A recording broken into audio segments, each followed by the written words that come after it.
हिंदी में यूपीएससी की तैयारी से संबंधित प्रोग्राम्स को देखने के लिए सब्सक्राइब करें स्टडी IQIAS हिंदी। बैकग्राउंड में आपको दो इमेजेस दिखाई दे रही होंगी। एक है सोनम वांगचुक, जिन्होंने लद्दाख को बदलने में बहुत बड़ा योगदान दिया है। अपने पर्यावरण संरक्षण से संबंधित कार्यों के लिए हमेशा जाने जाते हैं।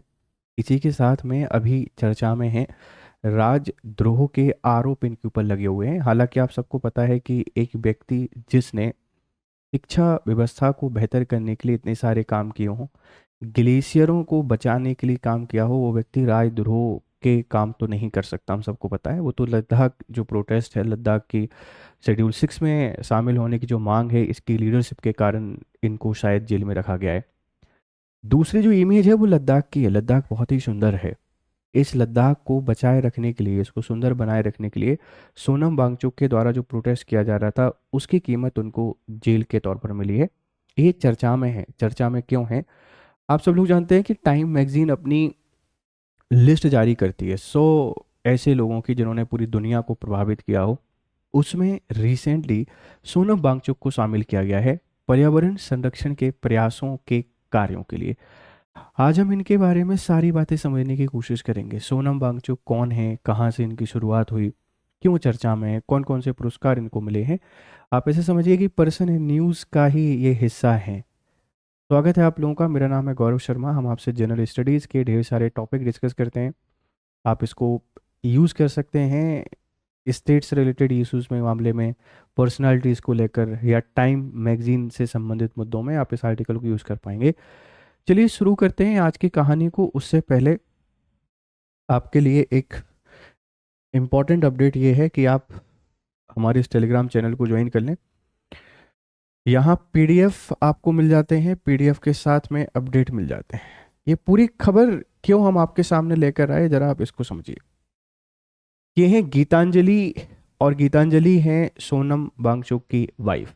इन्होंने एक ट्वीट किया है एक्स पर, ट्विटर पर। क्या लिखा है कि हमारी जो सरकार है वांगचुक को एंटी नेशनल मांगती है और देश के लिए खतरा मानती है। उनको अरेस्ट कर लिया गया है NSA के अंतर्गत। वही पूरी दुनिया इनको एक इनोवेटिव मैन के तौर पे जानती है। जब टाइम मैगजीन ने टॉप 100 की लिस्ट में इनको शामिल किया, तो उसके बाद ये ट्वीट काफ़ी वायरल हुआ, और इसीलिए हम आपसे डिस्कस करने आए कि क्या सरकार इनको एंटी नेशनल मानती है। आपको क्या लगता है? अपनी राय इस पर हमको जरूर दीजिएगा। हम इनके बारे में सारी बातें यहाँ पे समझेंगे कि सोनम वांगचुक कौन है, क्या है, कैसे ये इमर्ज हुए। सारी कहानी आज आपके सामने क्लियर होगी। चलिए ठीक है।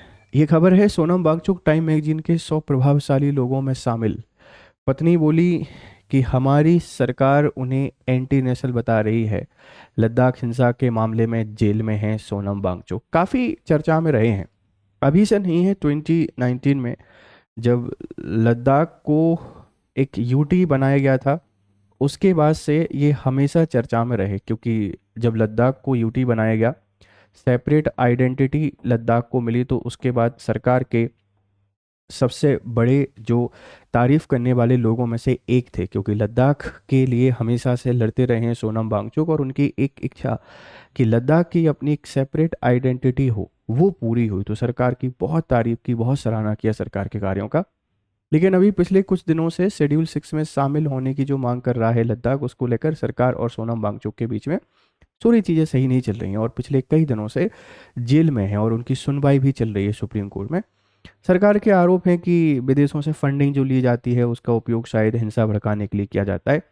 क्या है ये, या तो सरकार जानती है, सोनम वांगचुक जी जानते हैं। हम तो सिर्फ इस न्यूज़ को आपके सामने डिस्कस करने के लिए आए हैं।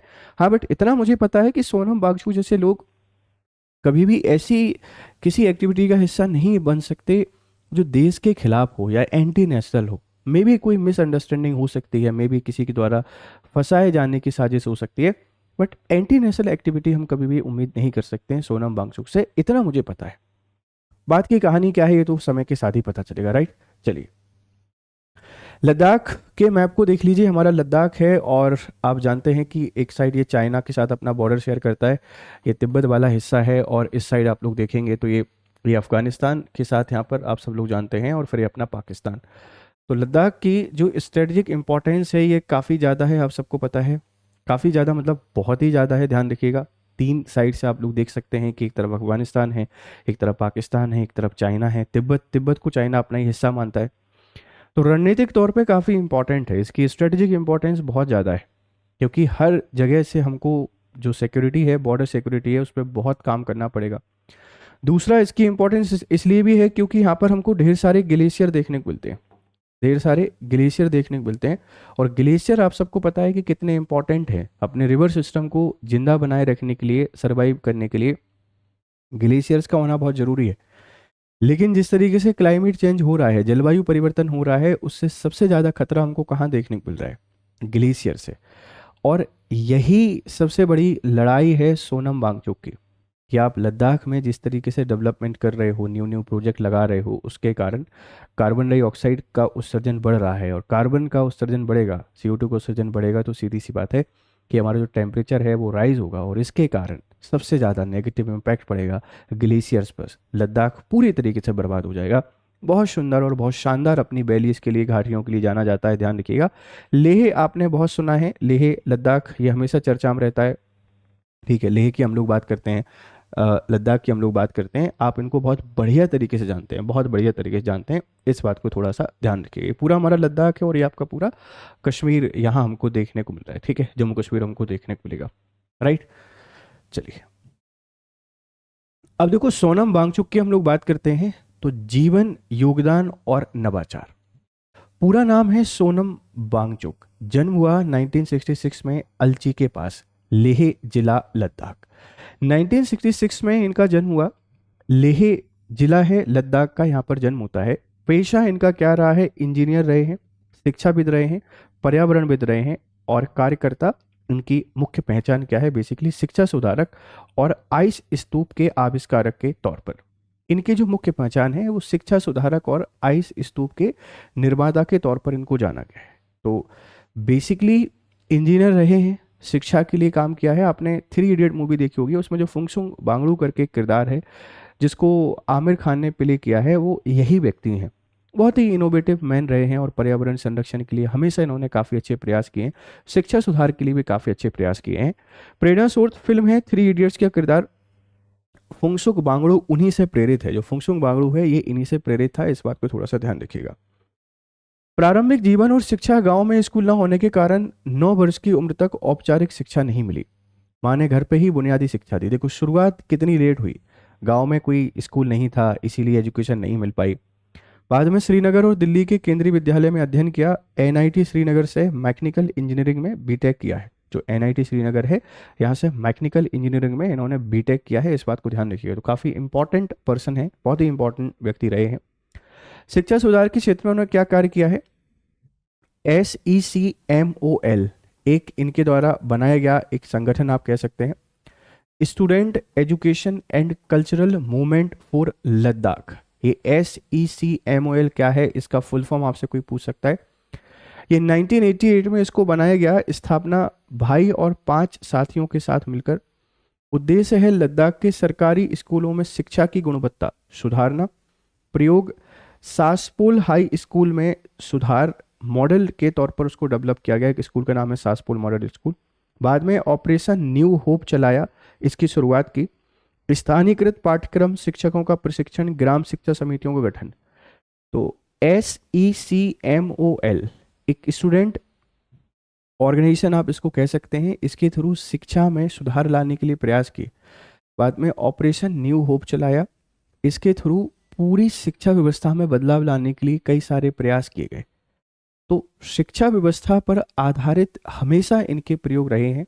लद्दाख में कैसे शिक्षा को बेहतर तरीके से लोगों को प्रोवाइड कराया जाए, उस पर इन्होंने हमेशा काम किया है, इस बात को ध्यान रखिएगा। पत्रकारिता और नीति निर्माण। 1993 से लेकर 2005 तक लद्दाख मिलोंग एक पत्रिका इनके द्वारा प्रकाशित की गई थी। लद्दाख मिलोंग नामक लद्दाख की पहली प्रिंट मैगजीन के संस्थापक बने। ये पहली प्रिंट मैगजीन थी लद्दाख की, जो इन्होंने 1993 से लेकर 2005 के बीच में चलाई। 2004 में हिल काउंसिल सरकार में शिक्षा सलाहकार के तौर पर इनको नियुक्त कर दिया। जो हिल काउंसिल थी शिक्षा की, उसमें शिक्षा सलाहकार के तौर पर अपॉइंट किया गया। 2004 से लेकर 2005 लद्दाख 2025 विजन डॉक्यूमेंट की ड्राफ्टिंग कमेटी में इनको सदस्य बने। 2004-05 में सरकार ने 2025 के लिए लद्दाख का विजन डॉक्यूमेंट करके बनाया। उस समिति के सदस्य के तौर पर सरकार ने खुद इनको शामिल किया। शिक्षा और पर्यटन नीति के निर्माण में प्रमुख भूमिका निभाई है। दस्तावेज 2005 में पीएम मनमोहन सिंह के द्वारा लॉन्च किया गया था। जो विजन डॉक्यूमेंट था लद्दाख का 2025 का, उसको जो हमारे पीएम मनमोहन सिंह थे, उन्होंने लॉन्च किया और उसके सदस्य भी रहे हैं, ये इस बात को ध्यान रखिएगा। सामाजिक पहल, लद्दाख वॉल्यूंट्री नेटवर्क LBN, इसको 2002 में बनाया। विभिन्न एनजीओ का नेटवर्क, उद्देश्यतः सहयोग के माध्यम से सामाजिक विकास। वांगचुक इसके सचिव थे 2005 तक। तो इन्होंने लद्दाख वॉल्यूंट्री नेटवर्क LBN नामक एक संगठन बनाया। विभिन्न एनजीओ का नेटवर्क था, जितने भी एनजीओ काम कर रहे थे, सोसाइटी, एजुकेशन, विमेन एम्पावरमेंट, इन सबको एक साथ लाने का एक नेटवर्क है और ये भी इन्हीं के द्वारा बनाया गया। 2002 में 2005 तक इसके सचिव रहे। जैसे शिक्षा के लिए SECMOL चलाया, ऑपरेशन न्यू होप चलाया, उसी तरीके से सामाजिक सुधार लाने के लिए इनके द्वारा एक इनिशिएटिव चलाया गया, जिसको आप लोग जानते हैं लद्दाख वॉल्यूंट्री नेटवर्क LBN 2002 के नाम से। अब इनका जो सबसे फेमस प्रोजेक्ट है, जिसने इनको पर्यावरणविद के तौर पर और बेहतर तरीके से, है ना, पर्यावरणविद के तौर पर बहुत फेमस तरीके से इनको फेमस किया, वो बेटा क्या है, वो यही है आइस स्तूप प्रोजेक्ट। आइस स्तूप प्रोजेक्ट 2013 में लॉन्च किया गया। समस्या क्या थी?